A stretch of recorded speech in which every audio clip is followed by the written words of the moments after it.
Which of the following ecological pyramids is generally inverted? Pyramid of biomass in a sea. Select the incorrect statement about respiratory coefficient. आपको respiratory coefficient के बारे में पता है. It is the amount of carbon dioxide released to the oxygen neutralized. आप इसमें देख सकते हैं, ये आसान है. गोबर ये शूट मसले के use. What is the meaning of evil quartet? मैंने इससे पहले भी कहा, evil quartet means 4 major reasons for biodiversity loss. ये 4 main reasons है biodiversity loss के लिए. So 4 main reasons for behind biodiversity loss. Which of the following represents the evil quartet? Habitat loss and fragmentation, overexploitation, alien species invasion, co-extinction. बेटा ये नहीं, बस पहले 4 quartet 4 है ये. सवाल उसके ऊपर RH विटाकर ने कितने क्राइटेरिया को यूज किया क्लासिफिकेशन के लिए? 5 criteria. Cell structure, body complexity, mode of nutrition, mode of reproduction and evolutionary relationship यानी कि फाइलोजेनी. मतलब तो गाइस याद आ सुन, विटाकर की क्लासिफिकेशन एक फाइलोजेनेटिक सिस्टम ऑफ क्लासिफिकेशन है. So it is a phylogenetic classification. ये लोग गोबर गड़बड़ गए नीटस मज. गोबर एरिस्टोटल की क्लासिफिकेशन आर्टिफिशियल है, लीनियस की क्लासिफिकेशन आर्टिफिशियल है. बेंथम एंड हुकर ने जो फ्लावरिंग प्लांट्स को क्लासिफाई किया बेटा वो एक नेचुरल क्लासिफिकेशन है. मैं बार बार बना, बेंथम एंड हुकर ने बेसिकली क्लासिफाई किया सीड बियरिंग प्लांट्स को. वहां से तू इस किताब पे लिखे that he classified flowering plants. और बेंथम एंड हुकर की क्लासिफिकेशन नेचुरल है. और बेटा यूसस गोबर विटाकर की classification that is a phylogenetic system of classification, क्योंकि यहां पे फाइलोजेनी को स्टडी किया गया. ये आपके पास एक कॉलम क्वेश्चन है, आप उसको पढ़िए. आपको चूज करना पड़ेगा इनमें से रॉन्गली मैच्ड कौन सा है. पहला ट्राइकोडर्मा पॉलीस्पोरम, आपको पता है यह बनाता है साइक्लोस्पोरिन ए. और बेटा आपको यह भी पता है साइक्लोस्पोरिन ए एक इम्यूनोसप्रेसिव ड्रग है. मोनस्कस परपुरियस आपको पता है एक फंजे है. और बेटा यह बनाता है स्टैटिन्स. और आपको पता है स्टैटिन्स ये शाबाश ब्लड कोलेस्ट्रॉल को कम करते थे बाय शाबाश इनहिबिटिंग, तो जो पता the biosynthesis pathway of cholesterol synthesis. Then streptococcus ये बनाएगा स्ट्रेप्टोकाइनेज. और बेटा स्ट्रेप्टोकाइनेज एक क्लॉट बस्टर है, लेकिन बेटा इस क्लॉट बस्टर को हम यूज करते हैं after biotechnological modifications. Then we have clostridium butylicum, ये बेटा गलत है, इससे बनाता है ब्यूटाइलिक एसिड. और बेटा ये ऑयल स्टेन्स को रिमूव करता है, नहीं गलत है और ये गलत है. सो क्लोस्ट्रीडियम ब्यूटाइलिकम बेटा इससे बनाते हैं ब्यूटाइलिक एसिड, तो ये वाला गलत है, बाकी सारे तीनों सही है. पड़ेगा ये आसान है. डोमिनेंस, कोडोमिनेंस, पीलियोट्रॉपी और पॉलीजेनिक इनहेरिटेंस. बेटा पीलियोट्रॉपी का मतलब क्या है कि पीलियोट्रॉपी का मतलब है एक जीन बेटा एक जीन मल्टीपल इफेक्ट्स दिखाता है. और बेटा वो जीन जो मल्टीपल इफेक्ट्स दिखाएगा दैट्स कॉल्ड एज पीलियोट्रॉपिक जीन. आपके पास सिकल सेल एनीमिया है, आपके पास फिनाइल कीटोनेरिया है, आपके पास बेटा इवन जीन बी है पी प्लांट का, gene B of the pea plant जो बेटा स्टार्च ग्रेन साइज भी कंट्रोल करता है और बेटा सीड शेप भी कंट्रोल करता है. तो आई पता है. सो एक जीन जब एक से ज्यादा कैरेक्टर. फिर पॉलीजेनिक इनहेरिटेंस बेटा यानी कि एक कैरेक्टर को एक से ज्यादा यानी कि one character is controlled by असनिश अख कैरेक्टर आसान and it is controlled by more than one gene. एक कैरेक्टर को एक से ज्यादा जीन्स कंट्रोल करते हैं. बाकी ये क्योंकि पाने में मुझे वाचन परवाई किया. Plant governs a single character. In heterozygous organism only one allele expresses itself. Dominance है. In heterozygous organism both the alleles express themselves. Codominance है. A single gene influence more than one character, pleiotropism है. Polygenic inheritance, plant governs a single character. ये है more than one genes govern a single character. Choose the incorrect statement from the following. गलत statement कौन सा है उसको check करना पड़ेगा. Plasticity is the ability of the plants. हां प्लास्टिसिटी का मतलब है प्लांट्स में फ्लेक्सिबिलिटी है. ये अपने ऑर्गन्स, ये अपने टिश्यूज, ये अपने पार्ट्स की मॉर्फोलॉजी को चेंज कर सकते हैं. हां लेकिन प्लांट अपने लीव्स, प्लांट अपने स्ट्रक्चर्स, प्लांट अपने पार्ट्स की मॉर्फोलॉजी को चेंज क्यों करेगा? या तो उसको एनवायरनमेंट फोर्स करेगा अपने पार्ट्स की मॉर्फोलॉजी को चेंज करने के लिए, या उसके लाइफ साइकिल के स्टेजेस के साथ साथ उसके पार्ट्स की मॉर्फोलॉजी चेंज होगी. सो याद रखिए plasticity is the ability of the plants to follow different parts in response to environment of physics of life. हां बेटा मतलब अगर आपके पास एक प्लांट है, अगर बेटा ये प्लांट का लीफ है बेटा, इस लीफ की मॉर्फोलॉजी चेंज हो सकती है. चेंज हो सकती है या तो एनवायरनमेंट उसको फोर्स करेगा इसकी मॉर्फोलॉजी को चेंज करने के लिए, या स्टेज ऑफ डेवलपमेंट उसको फोर्स करेगी.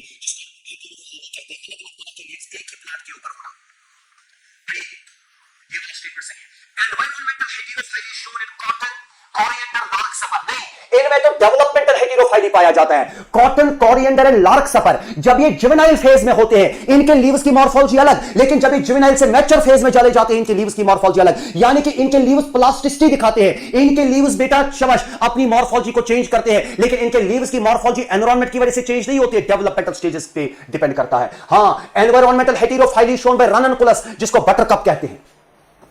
In cotton, coriander and larkspur, the leaves of juvenile plant are different in shape from that in the mature plant. वही मैंने कहा, यानी कि इन तीनों में developmental heterophyly पाई जाती है। In buttercup, heterophilous development due to the environment occurs। हाँ, अभी मैंने कहा environmental heterophyly पाई जाती है ranunculus में।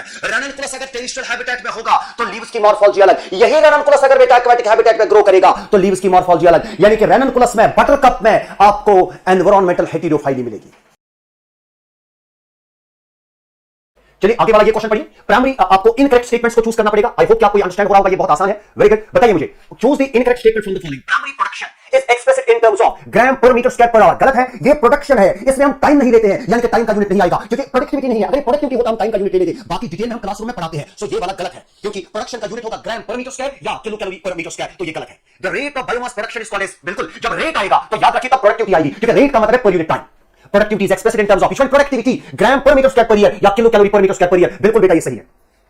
Net primary productivity is available biomass for the consumption to heterotrophs. बिल्कुल बेटा, प्लांट अपने अंदर जो एक्यूमुलेट करेंगे, प्लांट ये पानस अंदर एक्यूमुलेट करें, प्लांट जो अपने अंदर जमा करेंगे, जमा क्या करें, नेट प्राइमरी प्रोडक्टिविटी, वही तो बेटा हर्बीवोर्स के लिए अवेलेबल है। So net primary productivity is available biomass for the consumption to heterotrophs. बिल्कुल बेटा, क्योंकि प्लांट ने जो टोटल खाना बनाया वो है ग्रॉस प्राइमरी प्रोडक्टिविटी, उससे रेस्पिरेटरी लॉस निकाल दीजिए तो नेट प्राइमरी प्रोडक्टिविटी बचेगा, यानी कि प्लांट ने अपने अंदर जो ऑर्गेनिक मैटर स्टोर किया, that is net primary productivity. वही जो प्रोड्यूसर्स ने एक्यूमुलेट किया वही अवेलेबल है फॉर कंज्यूमर्स एंड डिकंपोजर्स। तो इसलिए secondary productivity is defined as the rate of formation of new organic matter by primary consumer. गलत है, क्योंकि सेकेंडरी प्रोडक्टिविटी का मतलब है जो कंज्यूमर अपने अंदर बायोमास एक्यूमुलेट करेंगे या कंज्यूमर जो ऑर्गेनिक मैटर सिंथेसाइज करेंगे। मतलब अगर आपके पास फूड चेन है, ये मेरे पास T1, ये बेटा मेरे पास T2, ये बेटा मेरे पास T3, ये T4, बेटा ये सब के सब कंज्यूमर्स हैं, ये सब के सब कंज्यूमर्स हैं। बेटा ध्यान से देखिए, बेटा इनमें से जो पहला वाला है वो प्रोड्यूसर है, ये अपने अंदर कितना बायोमास एक्यूमुलेट करेगा, that is net primary productivity. लेकिन ये कितना बायोमास सिंथेसाइज करेगी, T2 वाले, दैट इज सेकेंडरी प्रोडक्टिविटी। ये कितना सिंथेसाइज करेगी, that is also secondary productivity. ये कितना सिंथेसाइज करेगी, that is also secondary productivity. मतलब secondary productivity is amount of organic matter synthesise at the consumer level. ऐसा नहीं कि ये सिर्फ बेटा T2 लेवल के साथ अप्लाई होता नहीं, बेटा याद रखिए secondary productivity applies to the consumers, चाहे T2, T3, T4 जो भी हो, इन सब के साथ अगर जितना ऑर्गेनिक मैटर ये सिंथेसाइज करेगा दैट इज सेकेंडरी प्रोडक्टिविटी, जितना ये करेगा वो भी सेकेंडरी प्रोडक्टिविटी, जितना ये करेगा वो भी secondary productivity. Primary productivity does not depend on the plant species. ये गलत है, प्राइमरी प्रोडक्टिविटी प्लांट स्पीशीज पे डिपेंड करेगा। मैं ज्यादा बताऊंगा नहीं, थोड़ा सा ही बताऊंगा। फोटोसिंथेटिक एफिशिएंसी वैरी करेगी from plant to plant. C3, C4 plants का आपको पता होगा, दैट इज व्हाई आपको पता होना चाहिए कि प्रोडक्टिविटी यानी कि कितना बायोमास बनेगा एक इकोसिस्टम के अंदर। बेटा याद रखिए ये डिपेंड करता है प्लांट स्पीशीज पे, क्योंकि efficiency, photosynthetic efficiency does vary.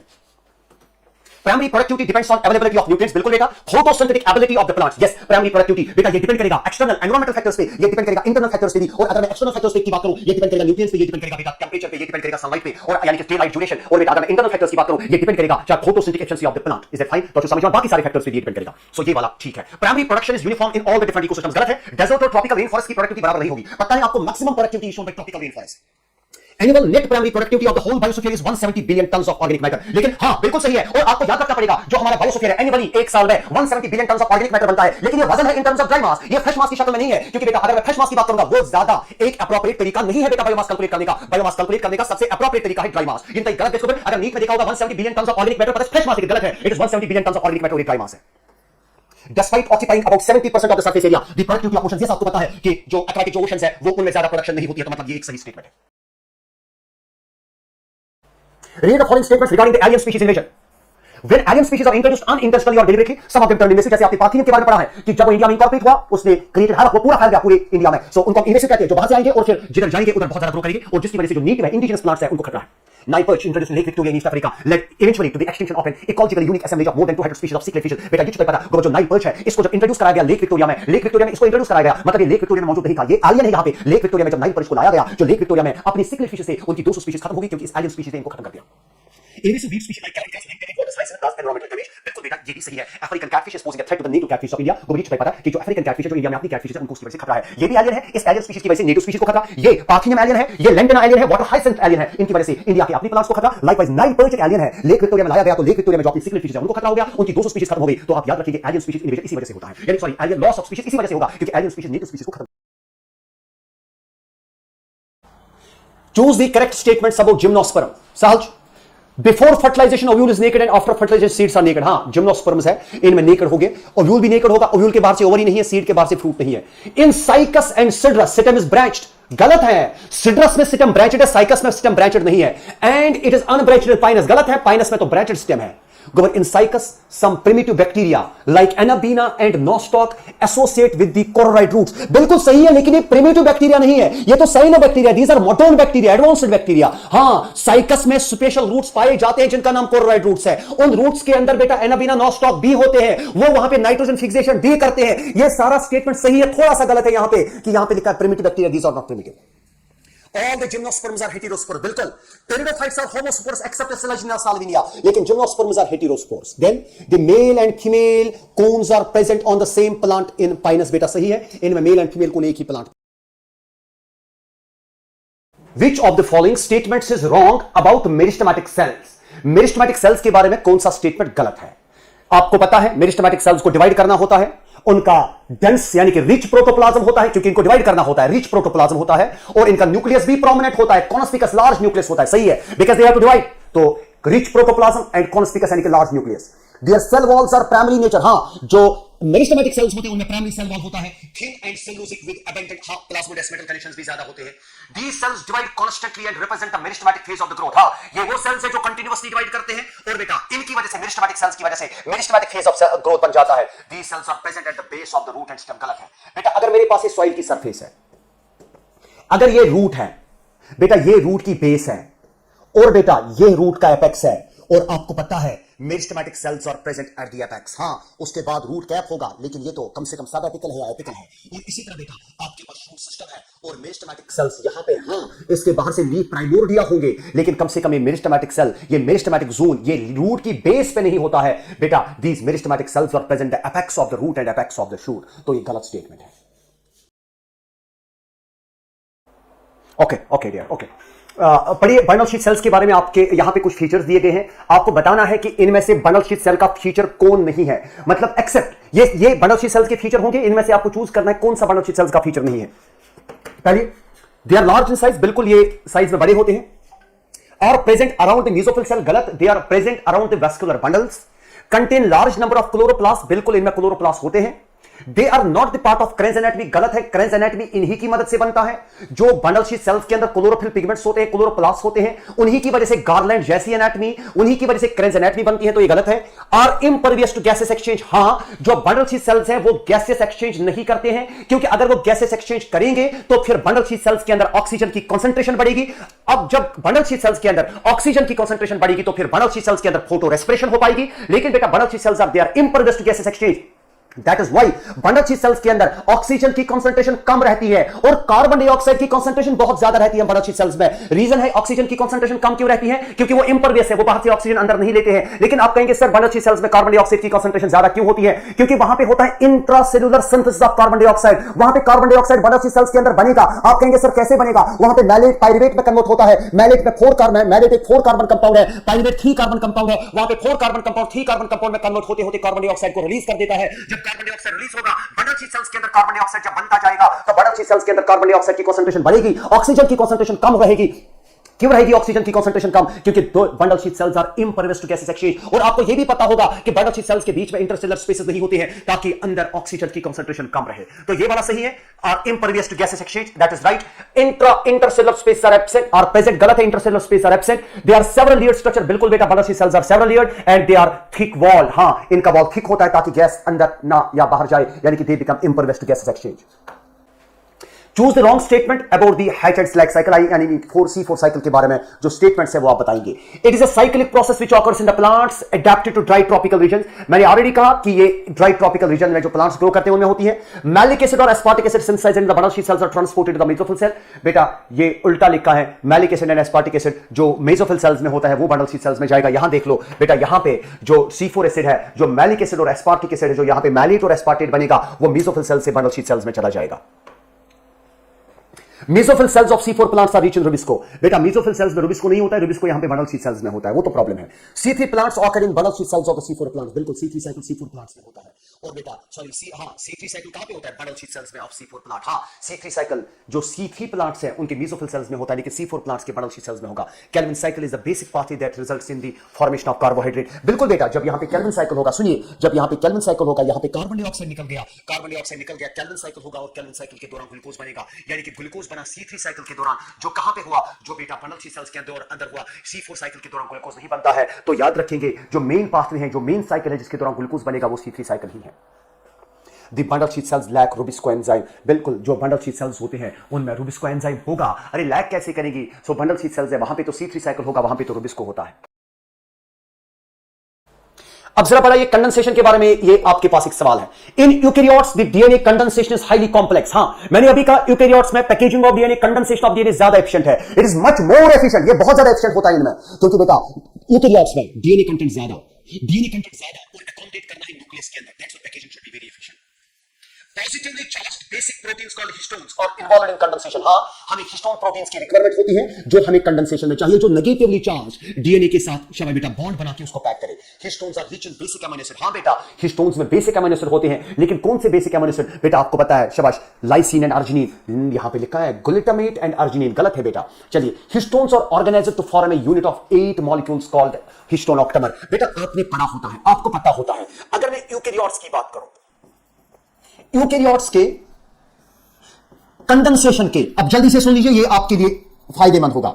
बेटा अगर मैं यूकेरियोट्स की कंडेंसेशन की बात करूंगा, इनके कंडेंसेशन के इनिशियल स्टेप्स पे, इनिशियल यानी कि डीएनए कंडेंसेशन के इनिशियल स्टेप्स में हमें चाहिए बेटा हिस्टोन प्रोटीन्स।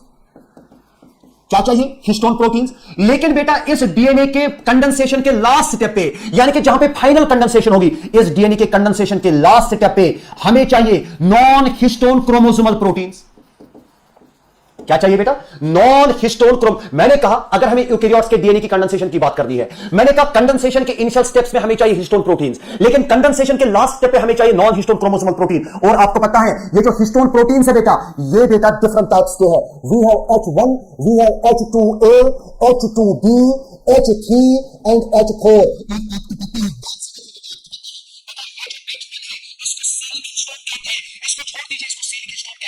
इसके बगैर बेटा हिस्टोन H2A के 2 मॉलिक्यूल, H2B के 2 मॉलिक्यूल, H3 के 2 मॉलिक्यूल, H4 के 2 मॉलिक्यूल, बेटा ये 8 मॉलिक्यूल बने, 2 बेटा ये मिल जाते हैं, और बेटा ये 8 सब यूनिट्स मिलके बेटा ऑक्टेमर बनाते हैं। और बेटा वो ऑक्टेमर अगर मैं बनाऊं तो मतलब यहां के फॉर एग्जांपल ये ऑक्टेमर हमारे पास है, ये ऑक्टेमर हमारे पास है, ये और एक ऑक्टेमर है, ये और एक ऑक्टेमर है, ये बेटा और एक ऑक्टेमर है, ये और एक ऑक्टेमर है। क्या बेटा ये हमारे पास ऑक्टेमर्स है? ये जो ऑक्टेमर मतलब बना है H2A, H2B, H3, H4, हर किसी के 2 मॉलिक्यूल्स का।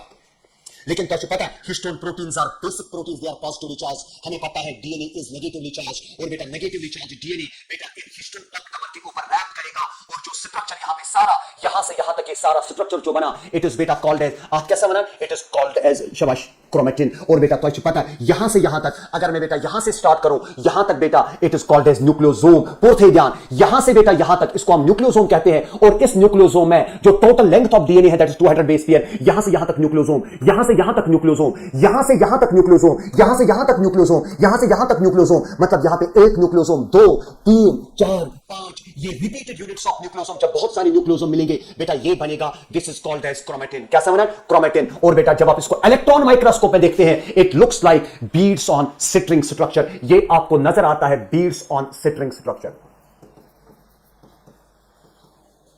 समझ आओ, लेकिन कम इलेक्ट्रॉन माइक्रोस्कोप में। चलिए हिस्टोन्स और organised to form units of 8 molecules called histone octamer, बिल्कुल सही है बेटा। उसके बाद the negatively charged DNA is wrapped around the positively charged histone octamer to form structure called as nucleosome, बिल्कुल सही है।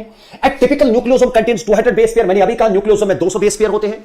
Nucleosomes constitute the repeating units of structures in the nucleus called as chromatin, बिल्कुल बेटा। ये जो यहां पे chromatin बनाया मैंने, ये सारा का सारा बेटा क्रोमेटिन है, लेकिन ये क्रोमेटिन किसका बना है? ये न्यूक्लियोसोम, ये न्यूक्लियोसोम, ये न्यूक्लियोसोम, ये न्यूक्लियोसोम, ये न्यूक्लियोसोम, यानी कि बहुत सारे न्यूक्लियोसोम मिल जाएंगे तो उसी को बेटा हम क्रोमेटिन कहते हैं। So chromatin is made up of repeating units called as nucleosomes. Nucleosomes in a chromatin are seen and beads on citrine. अभी बेटा मैंने आपको कहा the packaging of chromatin at higher levels requires ultra set of proteins that are collectively called as उन में मैंने कहा final steps of packaging में नॉन हिस्टोन क्रोमोसोमल प्रोटीन्स की रिक्वायरमेंट होती है. तो सीक्वेंस ऑफ पैकेजिंग इज यानी कि पैकेजिंग कैसी होगी? हाँ, पहले बनेगा beads on citrine स्ट्रक्चर, फिर बनेगा chromatin शाबाश in the two form A chromatin fibre, फिर बनेगा chromatin फाइबर. पहले बनेगा beads on स्ट्रक्चर यानी कि पहले बनेगा chromatin, फिर बनेगा chromatin फाइबर और फिर फाइनली मेटाफेज पे बनेगा क्रोमोसोम. हाँ बेटा, chromosome is the highest condensed state of DNA. So पहले beads on citrine, फिर बेटा chromatin फाइबर और बेटा फिर फाइनली बनेगा meta. Choose the incorrect statement from the following. बेटा ये आपको रेगुलेशन ऑफ जीन एक्सप्रेशन के रिलेटेड कुछ क्वेश्चन है जिनको आप ध्यान से सुनेंगे. Enzyme beta galactosidase is synthesised by E coli. बिल्कुल बेटा, ई कोलाई इस एंजाइम को बनाएगा. लेकिन पहला सवाल, ई कोलाई इस एंजाइम को कब बनाएगा और क्या बेटा ई कोलाई इस एंजाइम को हमेशा बनाता है? याद रखिए बेटा मेरी बात, ये जो बीटा गैलेक्टोसाइड्स है या ये जो बीटा गैलेक्टोसिडेज है एंजाइम जिसका नाम है बेटा, ये एक ऐसा एंजाइम है जो बीटा गैलेक्टोसाइड्स यानी कि जिसमें एक एग्जांपल है आपके पास लैक्टोज. अगर ई कोलाई के पास सुनिए बराबर बुझुका, अगर ई कोलाई के पास लैक्टोज है और अगर ई कोलाई के पास ग्लूकोज नहीं है या ग्लूकोज एक थ्रेशोल्ड से कम है, पूरा सुनिए, आप देख लो मैंने क्या कहा. मैंने कहा हमारे पास इशर्शिया कोलाई बैक्टीरिया है. अगर इसके पास, चलिए पहले ये सुन लीजिए, मेरे पास ई कोलाई है. अगर ई कोलाई के पास ग्लूकोज है तो ये इशर्शिया कोलाई इसी ग्लूकोज का ब्रेक डाउन करेगी. लेकिन अगर बेटा इसके पास ग्लूकोज नहीं है या है बहुत कम है, थ्रेशोल्ड से कम है, लेकिन इसके पास लैक्टोज ज्यादा है, उस टाइम बेटा ये ई कोलाई सिंथेसाइज करेगी बीटा गैलेक्टोसिडेज. क्यों करेगी? क्योंकि ये वो एंजाइम है जो हमें बीटा गैलेक्टोसाइड्स यानी कि लैक्टोज को ब्रेक करने के लिए चाहिए. मतलब बेटा ई कोलाई के अंदर ये एंजाइम हमेशा मौजूद नहीं होगा. ये एंजाइम तब मौजूद होगा जब ई कोलाई को ब्रेक करना पड़ेगा लैक्टोज को. लेकिन याद रखिए मेरी बात, अगर ई कोलाई के पास लैक्टोज भी है, ग्लूकोज भी है, इशर्शिया कोलाई के लिए preferred carbon source is glucose. मतलब अगर ई कोलाई में तीन ऑप्शंस यहां पे आपको बताता हूं. अगर ई कोलाई के पास ग्लूकोज है और बेटा लैक्टोज नहीं है तो मतलब बेटा याद रखिए यहां पे बीटा गैलेक्टोसिडेज नहीं बनेगा और यहां पे क्या होगा? यहां पे ग्लूकोज का ब्रेकडाउन होगा. ऑप्शन नंबर सेकंड, अगर बेटा ऐसा होगा कि ई कोलाई के पास ग्लूकोज है और अच्छा खासा है और ई कोलाई के पास लैक्टोज भी है और अच्छा खासा भी है, याद रखिए बेटा तब जाके अगेन ये बीटा गैलेक्टोसिडेज नहीं बनेंगे. अगेन बेटा ग्लूकोज का ही ब्रेकडाउन होगा क्योंकि ई कोलाई प्रेफर करती है ग्लूकोज का ब्रेक करना. तो यार, लेकिन अब अगर हमारे पास एक और चॉइस है, 93 चीज था यार, अगर ई कोलाई के पास ग्लूकोज है, बहुत कम है या है ही नहीं, लेकिन बेटा अगर इसके पास लैक्टोज है तो याद रखिए जो बीटा गैलेक्टोसिडेज होगा वो बनेगा और बेटा जब वो बनेगा तो लैक्टोज का ब्रेकडाउन होगा और बेटा याद रखिए तब जाके ग्लूकोज का ब्रेकडाउन नहीं होगा क्योंकि ग्लूकोज या तो एब्सेंट है या थ्रेशोल्ड से कम है. तो यार बेटा मैं आपको ये भी बता दूं, सुनिए मेरी बात, मैं आपको यहां पे और एक पॉइंट बताता हूं. बेटा आप सबने लैक ऑपेरॉन के बारे में सुना है, पढ़ा है और आपको यह समझ भी आया होगा, लेकिन for the sake of questions मैं इस लैक ऑपेरॉन के बारे में थोड़ा सा आपको समझाऊंगा. बेटा ऑपेरॉन यहां पे हमारे पास एक ग्रुप ऑफ जीन्स है जो एक साथ काम करते हैं. ये हमारे पास एक ग्रुप ऑफ जीन्स है, this is a group of genes. और बेटा यहां पे मैं जीन्स का नाम लिखूंगा, आप थोड़ा सा वेट करेंगे. या हम यहां भी लिख सकते हैं, चलिए मैं यहां पे लिखूंगा फिलहाल के लिए.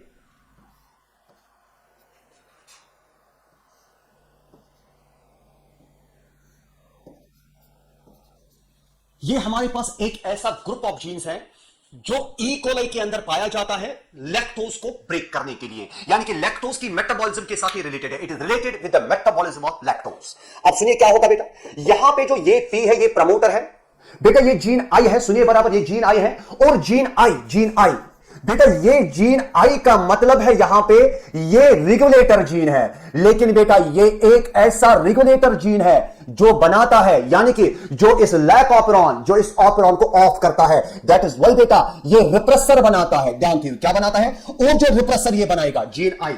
आप चुनाव रेगुलेटर जीन, मैंने कहा ये रेगुलेटर जीन बनाता है रिप्रेसर. और रिप्रेसर का काम क्या है बेटा, रिप्रेसर की वजह से ये जो लैक ऑपेरॉन का जीन ये और ये है, ये तीनों के तीनों काम नहीं कर पाते हैं इसकी मदद से, यानी कि रिप्रेसर ऑपेरॉन को ऑफ करने में हेल्प करता है.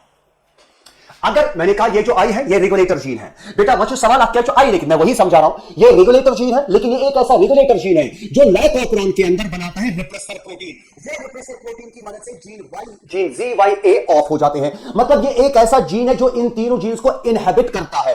दैट इज व्हाई आपकी एनसीईआरटी में साफ साफ लिखा है I does not mean inducer, I means inhibitor, क्योंकि ये एक ऐसा जीन है जो रिप्रेसर बनाएगा, उस रिप्रेसर से ये तीन जीन्स ऑफ हो जाएंगे। दैट इज व्हाई आई का मतलब है यहां पे इनहेबिटर। नंबर सेकंड बेटा, ये जो जीन आई है और पूरा सुन लीजिए बेटा, ये एक कॉन्स्टिट्यूटिव जीन है। मतलब ये एक ऐसा जीन है जो हमेशा अपना काम करता है। मतलब ये ऑन ऑफ नहीं होता, इट्स ऑलवेज ऑन, ये हमेशा अपना काम करता है। जब ये हमेशा अपना काम करेगा, ये डीएनए का हमारे पास है, ये जीन्स है, ये डीएनए है बेटा, ये बनाएगा एमआरएनए और उसको हम कहते हैं रिप्रेसर एमआरएनए। ये मान के चलिए इसने रिप्रेसर एमआरएनए बनाया। सो ये जीन आई है रेगुलेटर जीन, इसने बनाया रिप्रेसर एमआरएनए। बेटा रिप्रेसर एमआरएनए से, क्योंकि एमआरएनए से आगे जाके प्रोटीन बनेगी, इस रिप्रेसर प्रोटीन से बनेगा, रिप्रेसर एमआरएनए से बनेगा रिप्रेसर प्रोटीन। जो बेटा ये रिप्रेसर प्रोटीन बनेगा, पूरा सुन लीजिए, ये रिप्रेसर प्रोटीन बाइंड करता है ऑपरेटर के ऊपर, ये रिप्रेसर प्रोटीन बाइंड करता है ऑपरेटर के ऊपर। और बेटा जो ये प्रमोटर है, प्रमोटर पे जनरली आना चाहिए आरएनए पॉलीमरेज। ये प्रमोटर सुनिए, ये प्रमोटर इन तीन जीन्स का है, ये प्रमोटर है और बेटा ये इन तीन जीन्स का प्रमोटर है और ये प्रमोटर है इस जीन का। ये चला जो प्रमोटर, ये प्रमोटर है इन जीन का और ये प्रमोटर है इन जीन्स का। और बेटा अगर आप चाहते हैं कि इन जीन्स से एमआरएनए बने तो आरएनए पॉलीमरेज को प्रमोटर पे बाइंड करना है। लेकिन बेटा जब यहां पे रिप्रेसर प्रोटीन बाइंड करता है, आरएनए पॉलीमरेज यहां आ ही नहीं पाता है, यानी कि ये आरएनए पॉलीमरेज इधर बाइंड नहीं कर पाता, या आरएनए पॉलीमरेज ऐसा है कि वो आगे बढ़ के ना इससे एमआरएनए बना सकता है, ना इससे एमआरएनए बना सकता है, ना इससे। क्यों नहीं? क्योंकि ऑपरेटर पे रिप्रेसर ने बाइंड किया और रिप्रेसर आरएनए पॉलीमरेज को इधर बाइंड करने से इनहिबिट करता है। तो इसका क्या समझ, यानी कि जब आरएनए पॉलीमरेज इधर आएगा या अगर बाइंड करेगा तो उसकी ट्रांसक्रिप्शन को रोक लेता है, वो आरएनए पॉलीमरेज को काम नहीं करने देगा। अगर आरएनए पॉलीमरेज आगे नहीं बढ़ पाएगा, GYA से हमारे नहीं बन पाएंगे। बताइए क्या ये ऑपरॉन ऑफ हुआ कि ऑन हुआ? ये तो ऑफ हुआ, लेकिन बेटा याद रखिए ये ऑफ हुआ। सवाल है सर ये तीन जीन्स ऑन कब होंगे? मतलब इनसे बेटा शाबाश, इन तीन जीनों से कब बनेगा इनका प्रोडक्ट, इनसे एमआरएनए कब बनेगा। लेकिन सुनिए, ये ई कोलाई के अंदर एक सेट ऑफ जीन्स है जिसको हम लाइक ऑपरॉन कहते हैं। अगर मैं अब एक काम करूंगा, मैंने ई कोलाई को लिया और ई कोलाई को मैंने बेटा दिया लैक्टोज, लेकिन याद रखिए मैंने इसको रखा, मैंने इसको ग्लूकोज नहीं दिया, लैक्टोज दिया लेकिन ग्लूकोज नहीं दिया। अगर हमने ई कोलाई को लाया, अगर हमने इसको ग्लूकोज नहीं दिया, इसको रेस्पिरेशन करनी है, इसको खाने का ब्रेकडाउन करना है, प्रेफर्ड सबस्ट्रेट अवेलेबल नहीं है, तो what does E coli do? ये बेटा लैक्टोज का ब्रेकडाउन करेगी। यानी कि अब आपने ई कोलाई को लैक्टोज दिया। सुनिए, यानी कि इससे पहले ई कोलाई के पास लैक्टोज नहीं था, जो मैंने इससे पहले कहा। यानी कि इन एब्सेंस ऑफ लैक्टोज, अगर लैक्टोज एब्सेंट होगा, operon will be turned off, GYA genes will not be transcribed. लेकिन अब मैंने क्या किया? मैंने कहा हम लैक्टोज देंगे, हमने लैक्टोज दिया। याद रखिए बेटा lactose acts as an inducer, lactose acts as an inducer. ये लैक्टोज क्या चुकोबर करान, ये लैक्टोज आएगा और बेटा ये रिप्रेसर प्रोटीन के साथ बाइंड करके इस रिप्रेसर प्रोटीन को ये इनएक्टिव बनाएगा। मतलब जो रिप्रेसर प्रोटीन लैक्टोज के एब्सेंस में बाइंड करता था ऑपरेटर के ऊपर, फिर वो प्रमोटर पे आरएनए पॉलीमरेज को काम नहीं करने देता था। अब होगा क्या? वो रिप्रेसर प्रोटीन बाइंड करेगा, इंड्यूसर उसके साथ बाइंड करेगा। इंड्यूसर जब इसके साथ बाइंड करेगा, ये डीएक्टिवेट हो जाएगा, ये इनएक्टिव हो जाएगा। जब ये इनएक्टिव होगा, ये इधर बाइंड नहीं कर पाएगा। जब रिप्रेसर इधर बाइंड नहीं कर पाएगा, आरएनए पॉलीमरेज आएगा, आरएनए पॉलीमरेज इधर बाइंड करेगा, इधर बाइंड करने के बाद आगे बढ़ेगा, इससे भी आरएनए बनेगा, इससे भी बनेगा, इससे भी बनेगा। मतलब ये तीनों के तीनों जीन्स ट्रांसक्राइब हुए। अब सवाल है सर जो पहला वाला जीन है बेटा, इससे क्या बनेगा? जब इससे एमआरएनए बनेगा, एमआरएनए के बाद जब ट्रांसलेशन होगी तो इससे बनेगा बीटा गैलेक्टोस्टेज, जिसकी मैंने बात की, इससे बनेगा लैक्टोस्पर्मियस, इससे बनेगा ट्रांसहिस्टाइडेज, और आगे जाके बाकी आपको सब पता है। बीटा गैलेक्टोस्टेज मेन एंजाइम है इस लैक्टोज को ब्रेक करने का, क्योंकि हमने ई कोलाई को लैक्टोज दिया ताकि ये लैक्टोज को ब्रेक करे। लैक्टोज अंदर चला गया, उसने रिप्रेसर प्रोटीन के साथ बाइंड किया, रिप्रेसर प्रोटीन को इनएक्टिव किया, ऑपरॉन ऑन हुआ, ऑपरॉन ऑन हुआ तो ये तीन एंजाइम्स ऑन हुए। यानी कि ये तीनों एंजाइम्स यहां पे बनेंगे। ये तीनों एंजाइम्स की मदद से यहां पे पहला एंजाइम बीटा गैलेक्टोस्टेज, लैक्टोज परमेज एंड ट्रांसहिस्टाइडेज, बेटा ये जो बीटा गैलेक्टोस्टेज है ये लैक्टोज के ऊपर ब्रेक एक्ट करेगा और इसको ब्रेक कराएगा इनटू ग्लूकोज एंड गैलेक्टोज। या तो यार सो इस तरह बताइए ऑपरॉन ऑन कब हुआ? ऑपरॉन ऑन हुआ जब मैंने लैक्टोज दिया, लेकिन लैक्टोज ने ऑपरॉन को ऑन कैसे किया? लैक्टोज ने रिप्रेसर प्रोटीन को इनएक्टिव किया। So lactose is called as inducer. Lactose inducer है, ये इंड्यूसर नहीं है, ये आई का मतलब है इनहिबिटर। बेटा लैक्टोज यहां पे इंड्यूसर है, एल्लो लैक्टोज, दो में से जो भी होगा, लैक्टोज है allolactose, they act as inducer in the lac operon.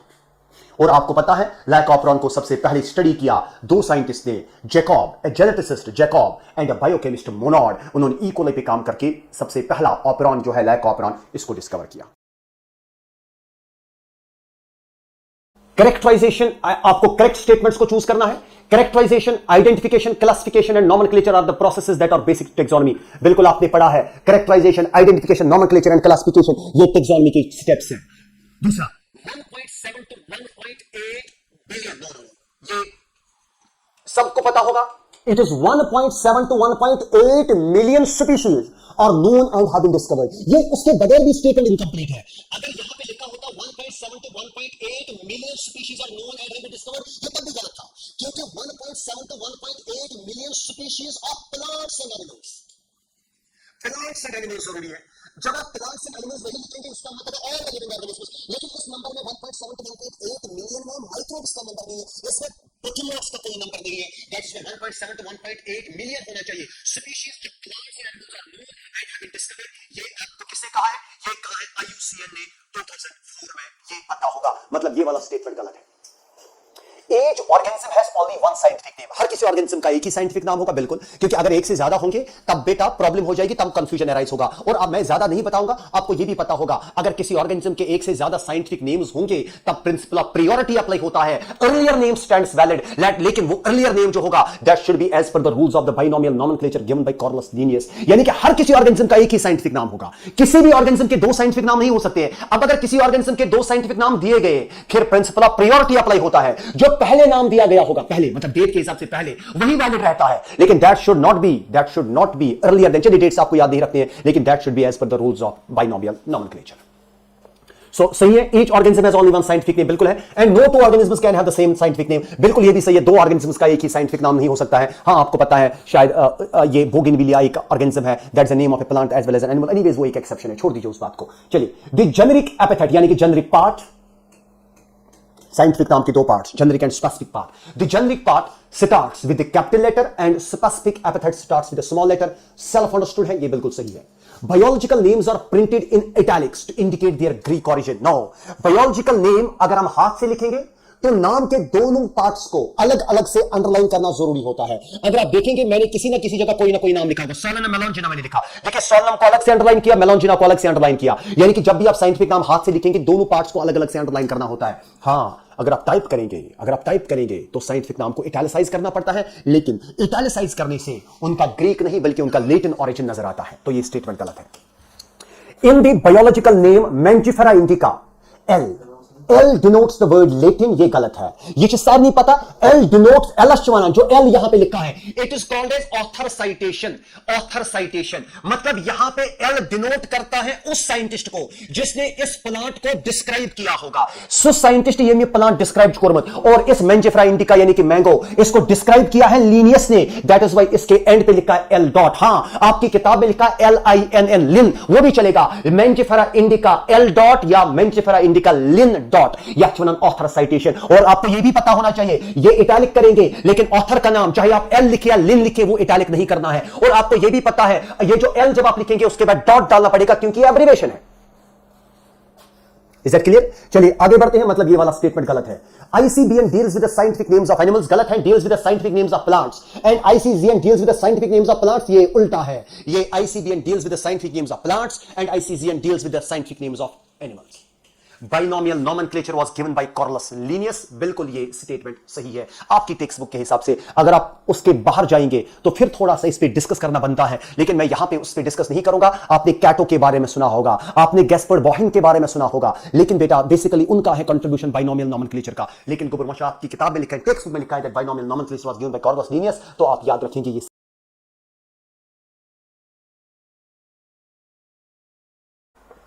Choose the correct statements from the following. कुछ स्टेटमेंट्स दिए हुए हैं, इनमें से आप करेक्ट स्टेटमेंट्स को चूज कर सकते हैं। Endodermis of roots are made up of barrel shaped cells with deposition of suberin. ये बड़ा इंपॉर्टेंट पॉइंट है, आप सबको पता है। बेटा जो एंडोडर्मिस होता है, जो आपने पढ़ा है, मैं नहीं पढ़ा रहा हूं, मैं थोड़ा सा आपको रिवाइज करा रहा हूं। बेटा आपने पढ़ा होता है जो एंडोडर्मिस होता है रूट्स का, ये it's not endodermis of stem. अगर आप एंडोडर्मिस ऑफ डाइकोट सिस्टम की बात करेंगे उसको हम स्टार शीट कहते हैं, अलग बात है, वहां स्टार्च ग्रैन्यूल्स प्रेजेंट होते हैं। ये this is the endodermis of root. बेटा रूट का जो एंडोडर्मिस होता है उन एंडोडर्मल सेल्स के, ये मान के चलिए बेटा ये यहां पे एपिडर्मिस है, एपिडर्मिस के नीचे बेटा यहां पे होगा कॉटेक्स। ये कॉटेक्स की सेल्स है बेटा। कॉटेक्स की सेल्स के बाद ये सब के सब मैं कॉटेक्स की सेल्स बना रहा हूं। ये कॉटेक्स की सेल्स के बाद यहां पे होगा एंडोडर्मिस। ये देख लीजिए एंडोडर्मिस की सेल्स है। मैंने कहा ये जो एंडोडर्मिस की सेल्स है, पढ़ा होता है आपने, इनके रेडियल और बेटा इनके टेंजेंशियल वॉल्स पे सुब्रिन की डिपोजिशन होती है। और बेटा सुब्रिन की इस डिपोजिशन को जो रेडियल और टेंजेंशियल वॉल्स के ऊपर होती है, we call those as Kasparov strips.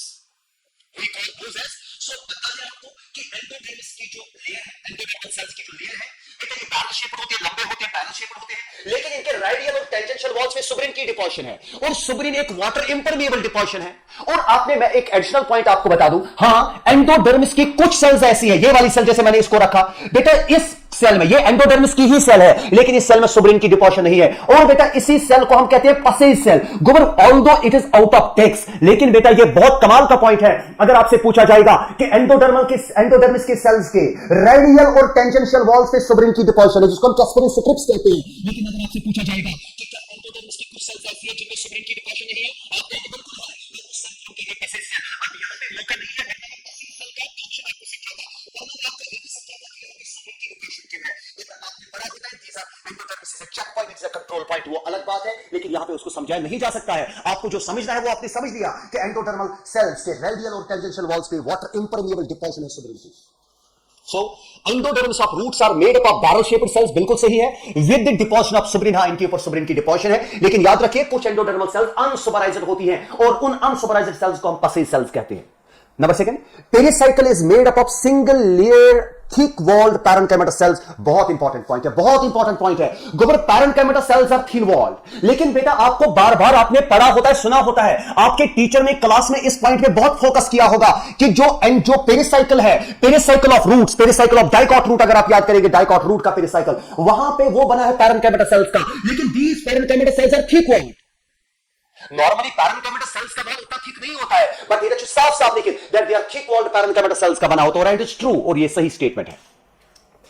The parenchyma cells present between the xylem and phloem and roots are called as medullary rays। गलत है गोबर। अगर मेरे पास ये पेरिसाइकिल है, मतलब ये एपिडर्मिस नहीं है, पेरिसाइकिल है, इसके बाद से कॉर्टेक्स होगा, उसके बाद से तो समझ, ये पेरिसाइकिल है, उसके बाद से एंडोडर्मिस होगा, उसके बाद से कॉर्टेक्स, उसके बाद से एपिडर्मिस। ये जो मैंने बनाया ये पेरिसाइकिल है गोबर। पेरिसाइकिल के अंदर यहां पे होगा फ्लोएम एंड जाइलम।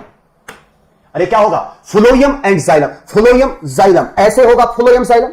और बेटा जो ये फ्लोएम जाइलम होगा, इस फ्लोएम जाइलम के बीच में यहां पे कुछ पैरेन्काइमेटा सेल्स होती है, इनका नाम है conjunctive tissue.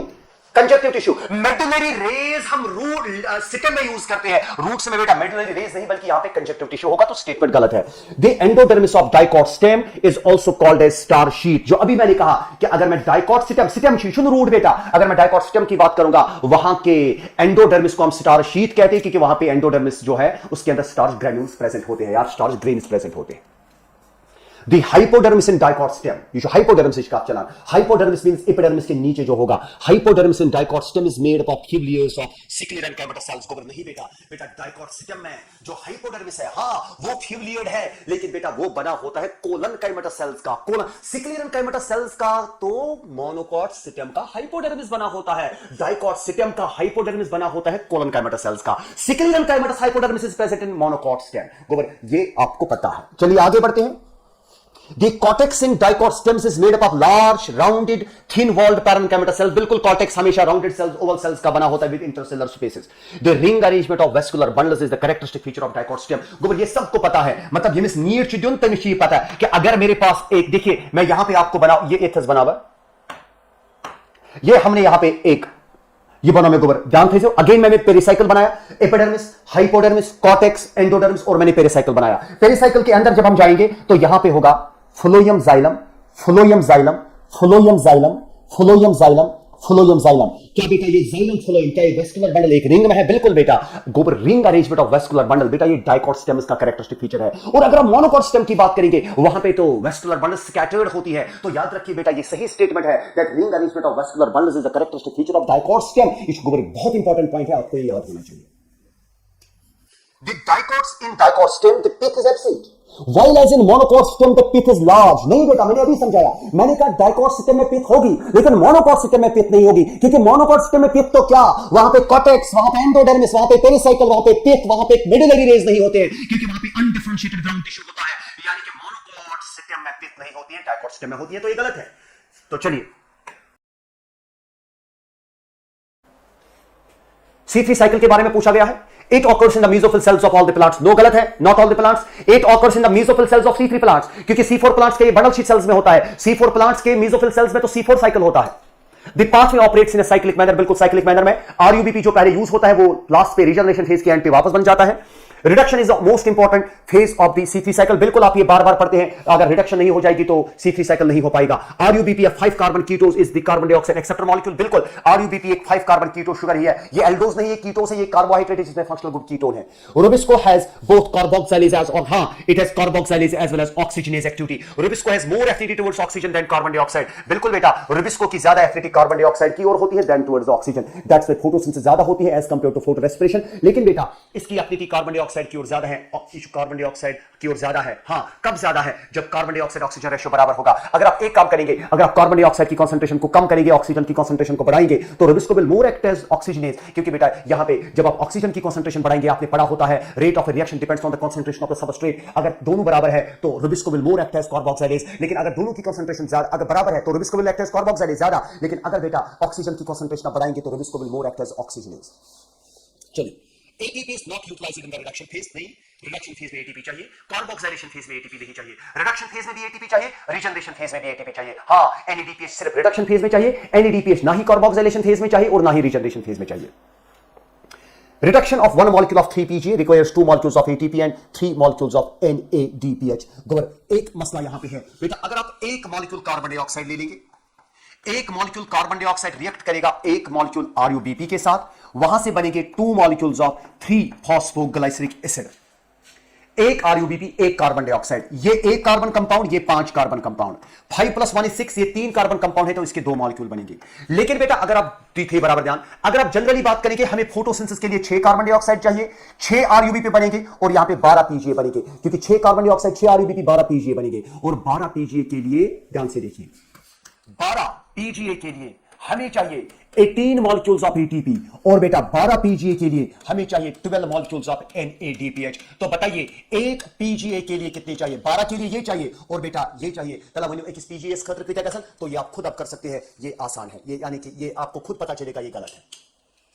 To make 1 molecule of glucose, 6 turns of Calvin cycle can occur। Calvin cycle is गड़बड़ को मैं टेम्परेचर Calvin के ये CALVIN फॉर्मेशन के ये गलती है, ignore basis. So 6 turns of Calvin cycle, बिल्कुल हमें एक ग्लूकोज मॉलिक्यूल बनाने के 6 कार्बन डाइऑक्साइड चाहिए। तो अगर 6 कार्बन डाइऑक्साइड चाहिए, 6 कार्बन डाइऑक्साइड 6 RUBP, मान के चले एक कार्बन डाइऑक्साइड ने एक RUBP के साथ रिएक्ट किया, एक साइकिल हुआ। 2 कार्बन डाइऑक्साइड ने 2, यानी कि दूसरा साइकिल हुआ। तो 6 कार्बन डाइऑक्साइड को 6 RUBP के साथ मिलने के लिए Calvin साइकिल 6 बार होना चाहिए, तो ये सही है। अगेन आपके पास एक कॉलम क्वेश्चन से 3 कॉलम दिए गए हैं, आपको इन कॉलम्स को मिलाना पड़ेगा, आपको देखना पड़ेगा इनमें से सही कौन सा है। Complete oxidation of pyruvate by the step wise removal of all the hydrogen atoms leaving 3 molecules of carbon dioxide. आपसे पूछा गया है कि इसका मतलब क्या हुआ, कि पाइरुवेट से सारे, देखिए pyruvate is the end product of glycolysis. अब अगर एरोबिक रेस्पिरेशन होगी तो पाइरुवेट जाएगा माइटोकॉन्ड्रिया में, माइटोकॉन्ड्रिया में लिंक रिएक्शन और क्रब्स साइकिल के दौरान पाइरुवेट के अंदर जितने भी हाइड्रोजन है उनको निकाला जाएगा, जितने भी कार्बन है उनको निकाला जाएगा। कंप्लीट यानी कि पाइरुवेट को पूरी तरह ब्रेक किया जाएगा, ऑक्सीडाइज किया जाएगा। The complete oxidation of pyruvate by step wise removal of hydrogen, हां hydrogen atoms leaving 3 molecules of pyruvate. जरा मुझे पाइरुवेट का बता दीजिए, यहां पे ये मेरे पास पाइरुवेट है। पाइरुवेट का अगर हम बताएंगे इट इज C3H4O3। गोबर, ये जो पाइरुवेट है, पाइरुवेट में कितने कार्बन? 3 कार्बन कंपाउंड है। और अगर मैं ऐसा कहता हूं कि पाइरुवेट में 3 कार्बन कंपाउंड है और मैं कहता हूं कि एरोबिक रेस्पिरेशन के दौरान इसका पूरा ब्रेकडाउन होगा, तो मतलब इसमें से निकलेंगे 3 कार्बन, क्योंकि आपको सारे कार्बन कार्बन बॉन्ड्स ब्रेक करने पड़ेंगे। सो यानी कि वो कार्बन निकलेगा in the form of carbon dioxide. यानी कि पाइरुवेट का जो पूरा ब्रेकडाउन होगा तो एक पाइरुवेट से 3 निकलेंगे और 2 पाइरुवेट जो एक ग्लूकोज से 2 पाइरुवेट बनेंगे तो 6 निकलेंगे। दैट्स व्हाई आपने बचपन से याद किया है, एक ग्लूकोज के ब्रेकडाउन से 6 मॉलिक्यूल कार्बन डाइऑक्साइड निकल जाते हैं, क्योंकि एक ग्लूकोज से 2 पाइरुवेट बनेंगे, एक पाइरुवेट से 3 निकलेंगे, 2 पाइरुवेट से 6 निकल जाएंगे। और ये सही है। और बेटा ये निकलते हैं, ध्यान से सुनिए, ये निकलते हैं electron transport chain oxidative phosphorylation. गुबर से ध्यान, ये होगा ये, यानी कि पाइरुवेट से जो हाइड्रोजन निकल जाते हैं और कार्बन डाइऑक्साइड रिलीज होता है, ये क्रब साइकिल की वजह से होगा और लिंक रिएक्शन की वजह से होगा। और ये क्रब साइकिल कहां पे होता है? It occurs in mitochondrial matrix, यानी कि A32 पहला। दूसरा, the passing on of the electrons removed as the part of hydrogen. देखिए ये पाइरुवेट जो यहां पे है, या ये जो ग्लूकोज हमारे पास है, ग्लूकोज की मैं अगर बात करूंगा या पाइरुवेट की, यहां से हाइड्रोजन निकल गए। अभी मैंने कहा पाइरुवेट से सारे हाइड्रोजन निकाले जाएंगे। जो हाइड्रोजन यहां पे निकल जाएंगे, यही हाइड्रोजन बेटा इलेक्ट्रॉन ट्रांसपोर्ट चेन में जाएंगे, यानी कि ये हाइड्रोजन के इलेक्ट्रॉन ट्रांसपोर्ट चेन के थ्रू फ्लो करेंगे, और फाइनली बेटा ये हाइड्रोजन ऑक्सीजन के पास जाएंगे और ऑक्सीजन से वाटर बनेगा, यानी कि oxygen is the terminal hydrogen acceptor. जो पाइरुवेट, जो ग्लूकोज से हाइड्रोजन निकले, ये हाइड्रोजन जाएंगे, इन हाइड्रोजन का जो इलेक्ट्रॉन है या इलेक्ट्रॉन्स है वो जाएंगे इलेक्ट्रॉन ट्रांसपोर्ट चेन में, और वो इलेक्ट्रॉन फिर जाएंगे ऑक्सीजन के पास। लेकिन ये तो हाइड्रोजन है, इलेक्ट्रॉन जाएंगे ऑक्सीजन के pass through electron transport chain, और प्रोटॉन डायरेक्टली इसके पास जाएंगे। तो ये इधर से इलेक्ट्रॉन ट्रांसपोर्ट से इलेक्ट्रॉन्स को हासिल करेगा, इस हाइड्रोजन से जो प्रोटॉन निकलेगा उसको एक्सेप्ट करेगा, वाटर बनाएगा, यानी कि oxygen is the terminal electron and proton acceptor. यहां से इलेक्ट्रॉन एक्सेप्ट किए, यहां से प्रोटॉन एक्सेप्ट किए, so oxygen is the terminal या final electron and proton acceptor, यानी कि oxygen is the final hydrogen acceptor. और ये कहां होगा? It will occur because of electron transport chain and oxidative phosphorylation, यानी कि B2। और बेटा ये कहां पे होता है electron transport chain and oxidative phosphorylation? It occurs on inner mitochondrial membrane. Check कीजिए इनर माइटोकॉन्ड्रियल मेम्ब्रेन कहां पे है, यहां पे, यानी कि आपके पास है B2 3, और उसके बाद पार्शियल ऑक्सीडेशन, यानी कि जब आप पार्शियल ऑक्सीडेशन पढ़ते हैं कुछ और पढ़ने की जरूरत नहीं है। पार्शियल ऑक्सीडेशन का मतलब है ग्लाइकोलिसिस, और ग्लाइकोलिसिस होगी साइटोप्लाज्म में C11। ये जो क्वेश्चन मेरे पास है इसका जवाब आप दे सकते हैं। शाबाश बेटा, शाबाश। ये जो अभी मैंने कहा ऑटोगैमी, मैंने अभी समझाया ऑटोगैमी, यानी कि सेम फ्लावर, एक ही फ्लावर के लिए एक ही फ्लावर में पॉलिनेशन होगी। उसके बाद geitonogamy, same plant different flowers, very good. उसके बाद जीनोगैमी, डिफरेंट प्लांट्स। उसके बाद बेटा क्लिस्टोगैमी। गोवर्धन पता, मैं 2 पॉइंट्स यहां पे आपके साथ शेयर करूंगा। One is called as chasmogamy and another is called as cleistogamy. बेटा ये जो चेस्मोगैमी है, आपको पता होगा, ये चेस्मोगैमस फ्लावर, हम उन फ्लावर्स को कहते हैं जो ओपन हो जाएंगे। जैसे आपके पास रोज का फ्लावर है जो बिल्कुल ओपन होगा, यानी कि मैं बता दूं, आप याद रखिए मेरी बात, चेस्मोगैमस फ्लावर हम उसको कहते हैं जिसमें सेपल, पेटल, स्टैमेन, कार्पल सब के सब एक्सपोज होंगे। लेकिन बेटा यानी कि सेपल, पेटल, स्टैमेन, कार्पल सब के सब एक्सपोज हो जाएंगे। अगर सब के सब एक्सपोज हो जाएंगे मतलब इसमें ऑटोगैमी भी हो सकती है, इसमें जिटिनोगैमी भी हो सकती है, इसमें जीनोगैमी भी हो सकती है, क्योंकि sepal, petal, stamen, carpel particularly exposed है, तो अपना पोलन ग्रेन भी फॉल कर सकता है। दूसरा फ्लावर जो उसी प्लांट का है वो भी फॉल कर सकता है, और दूसरे प्लांट का पोलन ग्रेन भी आके उसके ऊपर फॉल कर सकता है। यानी कि जो फ्लावर चेस्मोगैमस होगा, ऑटोगैमी के नौकर, जिटिनोगैमी के नौकर, जीनोगैमी के नौकर। लेकिन बेटा हमारे पास क्लिस्टोगैमस फ्लावर्स है, वो those flowers which do not open, ऐसे फ्लावर जो ओपन नहीं होते हैं। आपके पास क्लासिकल एग्जांपल है पी की। और बेटा याद रखिए, इसका मतलब यह नहीं हुआ कि यह फ्लावर ओपन नहीं होगा, इसका मतलब यह हुआ कि आपको सेपल, पेटल नजर आएंगे, लेकिन stamen, carpel will be hidden, वो हिडन होंगे, यानी कि stamen, carpel will not be expose. अगर स्टैमेन, कार्पल एक्सपोज नहीं है, कॉमन सेंस है, ना जिटिनोगैमी का कोई चांस है, यानी कि पोलन ग्रेन उसी प्लांट के दूसरे फ्लावर से भी नहीं आ पाएगा, ना ही बेटा दूसरे प्लांट से आ पाएगा। क्योंकि ये जो फ्लावर है ये अंदर से स्टैमेन, कार्पल है, लेकिन बेटा फ्लावर क्लोज हो चुका है। अगर फ्लावर क्लोज हो चुका है, stamen, carpels are not expose. अगर वो एक्सपोज नहीं है तो वो बाहर का पोलन ग्रेन ना ही बेटा एक्सेप्ट कर पाएंगे, और ना ही अंदर से पोलन ग्रेन बाहर निकल पाएगा। फिर होगा क्या? ऐसे फ्लावर में जो क्लिस्टोगैमस फ्लावर है, इसमें सिर्फ एक ही ऑप्शन है, ऑटोगैमी। फ्लावर बंद है, अंदर ही बेटा एंथर से स्टिग्मा तक पोलन ग्रेन जाएगा, अंदर ही पॉलिनेशन होगी, because box flower is close. यानी कि कुदरती तौर पे, मेरी बात याद रखिए, कुदरती तौर पे, यानी कि नेचुरली ये जो cleistogamous flowers are, they are invariably autogamous, मतलब इनमें बिना किसी एक्सेप्शन की ऑटोगैमी होगी। हां, जैसा कि आपने पढ़ा होगा, ग्रीगर जॉन मेंडल ने बेटा पी प्लांट पे ही काम किया, लेकिन उसने पी प्लांट में क्रॉस पॉलिनेशन कराई, लेकिन that is desired cross pollination, that is because of emasculation and bagging technique, वो अलग एक है। वो उसने आर्टिफिशियल पॉलिनेशन कराई, that is forced cross pollination. लेकिन बेटा अगर फ्लावर क्लोज है तो याद रखिए मेरी बात, उसमें सिर्फ और सिर्फ ऑटोगैमी हो सकती है। Autogamy is the only option in cleistogamous flowers. तब तो इस किताब पर लिखे that cleistogamous flowers are invariably autogamous. चलिए, सो क्लिस्टोगैमी तो मतलब अंदर के अंतर से पोलन ग्रेन, अंदर के अंतर से पोलन ग्रेन निकल जाएंगे, स्टिग्मा पे फॉल करेंगे, कोई पॉलिनेटर की रिक्वायरमेंट नहीं है। So in cleistogamy pollinators are not required, यानी कि पॉलिनेटिंग एजेंट्स की जरूरत नहीं। Question number 26, read the following statements and choose the wrong ones. ये ब्लड ग्रुपिंग पे क्वेश्चन है, आप ज़ूलॉजी में भी पढ़ते हैं ब्लड ग्रुपिंग के बारे में। ABO blood group in humans is an example of codominance. नहीं बेटा, blood group AB is the example of codominance, ये कोडोमिनेंस की एग्जांपल है। यहां ध्यान से देखिए बेटा, अगर हमारे पास एक इंसान है, सुनिए बेटा, अगर हमारे पास एक इंसान है जिसका ब्लड ग्रुप ए है, ये IA, क्या बेटा ब्लड ग्रुप ए इस इंडिविजुअल का भी हो सकता है IAIO? ये this N example of dominance, because IA is dominant over IO। अगर हमारे पास एक इंडिविजुअल है IB, इसमें कुछ कहना नहीं मुझे, लेकिन अगर कोई इंडिविजुअल है IBIO यानी कि blood group B, this is again an example of dominance. This is dominance, this is dominance. लेकिन अगर कोई इंसान है आई ए आई बी, बेटा ये कोडोमिनेंस है, क्योंकि अलील आई ए एंड आई बी दोनों बेटा काम करते हैं और पूरा काम करते हैं, I A and I B are equally dominant. हुई याद? सो ये कोडोमिनेंस है। और बेटा अगर आई ओ है, ये तो रिसेसिव कंडीशन है, यानी कि blood grouping ABO blood grouping system जो है, उसमें एबीओ ब्लड ग्रुप की बात नहीं कर रहा हूं, एबीओ ब्लड ग्रुपिंग सिस्टम की मैं बात कर रहा हूं। उसमें डोमिनेंस भी है, उसमें बेटा कोडोमिनेंस भी है और उसमें मल्टीपल एलिलिज्म भी है, बिकॉज़ जीन आई के तीन allele, I A I O I B, so A B O blood grouping system it has codominance. इसमें हमें कोडोमिनेंस भी मिलेगा, लेकिन सवाल है सर कोडोमिनेंस कहां से मिलेगा? कोडोमिनेंस मिलेगा आई ए आई बी, यानी कि ब्लड ग्रुप ए बी जो आपके पास है बेटा, इसमें हमें डोमिनेंस भी मिलेगा, डोमिनेंस, इसमें डोमिनेंस भी मिलेगा। आप कहेंगे कैसे डोमिनेंस मिलेगा? आई ए इज डोमिनेट और आई ओ, एंड बेटा आपको यह भी पता है आई बी इज डोमिनेट और आई ओ, यहां पे डोमिनेंस भी है। और बेटा यहां पे मल्टीपल एलिलिज्म भी है, multiple allelism.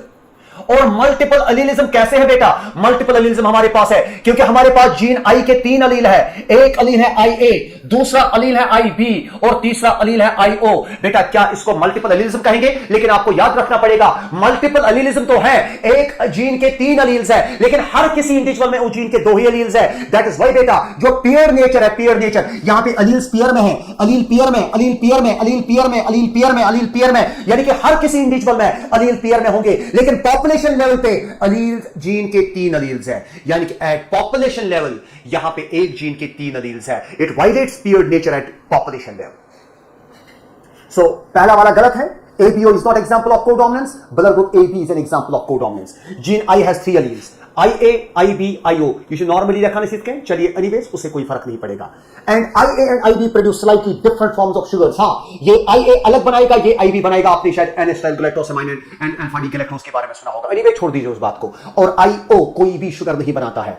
Total number of 6 genotypes and 4 different total number of 6 different genotypes and 4 different युगोस को बोलते था सुन फिनोटाइप्स, क्योंकि जीनोटाइप्स एक बार आया बेटा। हां ब्लड ग्रुपिंग में 6 क्या बेटा जीनोटाइप्स और बेटा शाबाश 4 फिनोटाइप्स होंगे। चेक करते हैं बेटा एक बार के लिए।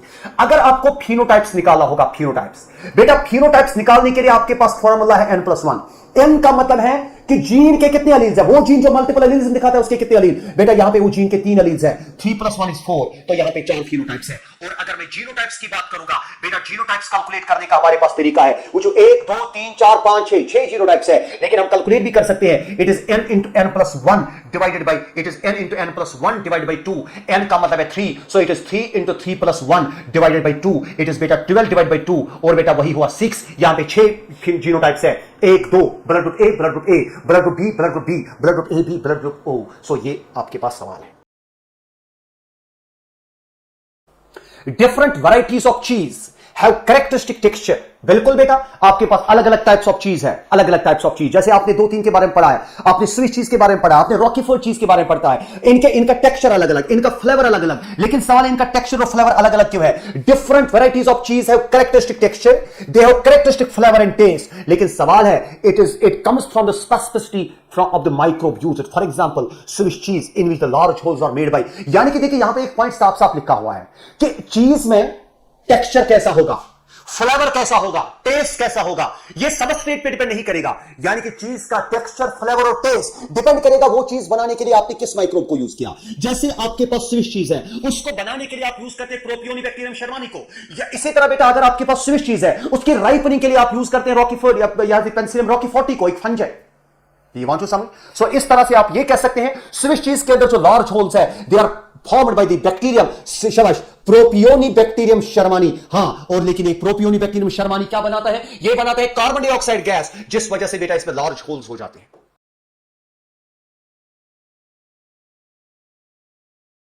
Reduction of one molecule of 3PGA requires 2 molecules of ATP and 3 molecules of NADPH। एक मसला यहां पे है बेटा, अगर आप एक मॉलिक्यूल कार्बन डाइऑक्साइड ले लेंगे, एक मॉलिक्यूल कार्बन डाइऑक्साइड रिएक्ट करेगा एक मॉलिक्यूल RuBP के साथ, वहां से बनेंगे 2 मॉलिक्यूल्स ऑफ 3-फॉस्फोग्लाइसरिक एसिड।